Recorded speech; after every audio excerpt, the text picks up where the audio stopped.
Alright y'all, welcome back to the channel and to some more slug testing, and today we've got another new round that we haven't tested, so I'm definitely excited to see what it can do, because we've definitely been seeing some pretty interesting results with this particular setup combo and slugs like this here recently, so I'm definitely looking forward to seeing what these particular slugs can do. But as for the shells I brought out here today, I got out some of these, the Federal Power-Shok 20 gauge slugs. These ones are the 20 gauge, 2 3/4 inch, 3/4 ounce slug, moving about 1600 feet per second, so your very standard lead Foster style rifled slug here. Definitely nothing fancy about it. So I guess we'll see if it's actually a pretty solid performer or not, since it is a very standard run-of-the-mill, pretty basic slug load. And as for the setup we're going to be running those through, I brought out my Stevens 301 20 gauge. It has a 26-inch barrel on it, and we have an improved cylinder choke in the gun today, which is always a pretty solid choice, at least to start with a Foster style rifled slug like that. And we've seen good performances from it before with similar loadings. And up on top here is a Nikon inline XR scope, which is technically a muzzleloader scope, but it will do the job just fine for today's testing purposes. But we've seen good performances from this exact setup combo with other rifled slugs, so I guess we'll see what the Federal Power-Shoks can do through it today. So as for today's test, I'm going to run it the same as we typically do with these. We're going to take a 3-shot group at 50 yards and then move out to 100 yards and take another 3-shot group. It's not a perfect test necessarily,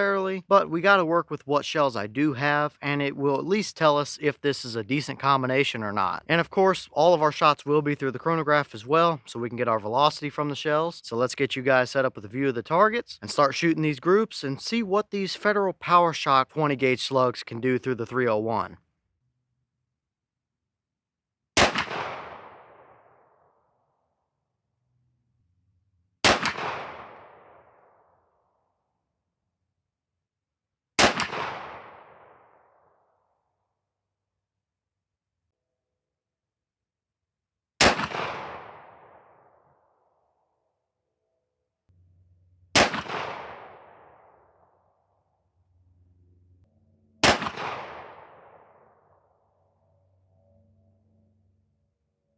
Alright, so now let's take a peek at our chronograph numbers before we go look at our target. The boss claim was 1600 feet per second, and out of the 26-inch barrel on that 301, it seems like we were just below that mark, mid to high 1500s, so they could have tested these out of like a 28-inch barrel instead of a 26, but we did get really close. But for a high, we had 1588, for a low, we had 1542, and that gave us an average of 1570 feet per second, and of course, here's all your energy numbers and stuff for a 3/4 ounce 20 gauge slug at 1570 feet per second. And for those curious, I did remove the weird like 1750 reading or whatever that we did get on, I believe it was shot number 4. That was clearly an error, so this is our actual true average number here. But our extreme spread was 46 feet per second, and our standard deviation was 17. So not too bad overall here. We were just under that box claim, and they could have very well tested it in a little bit different temperature or an inch or two longer barrel, but we were still very close to what we should be seeing. So looking pretty decent for velocity, but how accurate were they? Let's go over to our target and see what they actually did.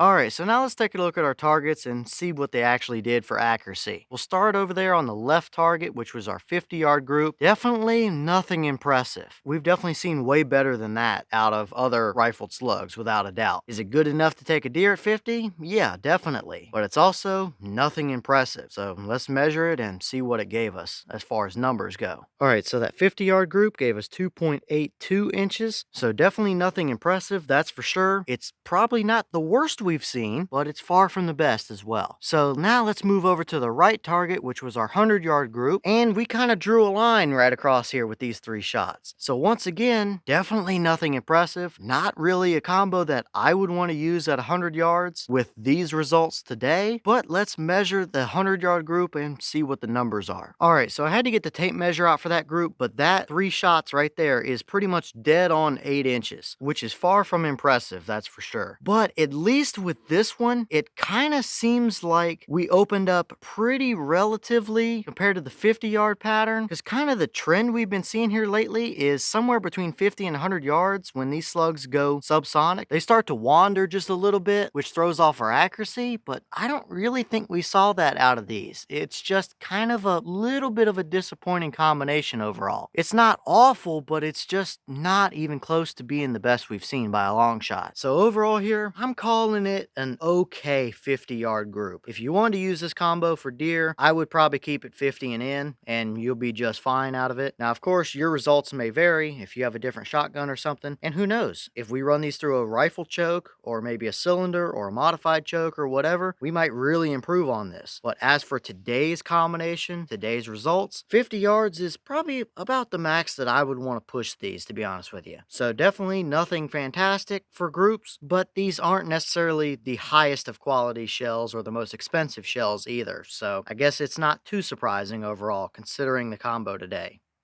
And here's a couple of those little base or tail pieces, whatever you want to call them. They're not physically attached to the slug in any way. They just sit underneath of it and kind of provided a little bit of a cushion and a gas seal and stuff. They look perfectly fine. They very much look like your typical Federal slug type of loading stuff here. We saw something very similar in the Federal True Ball slugs, but these ones do not have the little dimple up here quite like those True Ball ones did. But other than that, they look perfectly fine and nothing weird to see on them here.